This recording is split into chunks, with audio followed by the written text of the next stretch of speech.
Os nenos e nenas de Ribadumia gozan dende hai uns meses dos renovados parques infantís da vila. O Concello, coas axudas da Xunta, mellorou ata 7 zonas de xogo dos máis pequenos. As subvencións tamén permitiron actuar no pabillón de Sisán, no Centro Social de Barrantes e no Arquivo Municipal. Trátase dunha serie de obras de reparación e mellora de 7 parques infantís e tamén actuacións no Arquivo Municipal, porque o noso obxectivo basicamente é poder colaborar cos concellos para mellorar as infraestructuras municipais, agradecer dende logo os alcaldes, a que son eles os que nos trasladan as verdadeiras necesidades dos veciños que necesitan os veciños e as veciñas de cada parroquia para poder mellorar a calidade de vida local. Estas axudas permitiron mellorar as instalacións municipais actuando en todas as parroquias.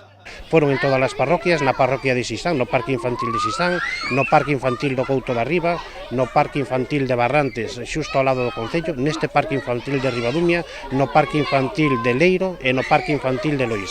E ao mesmo tempo, na Escola Municipal de Música, a seguridade nas escaleiras, digamos, un vallado de aceiro inoxidable que foi en torno a 3.000 euros, que tamén era necesario e nos viñan demandando dende a Escola de Música. Os custos das reformas roldaban os 40.000 euros, dos cales o 70% aportounos a Xunta de Galicia.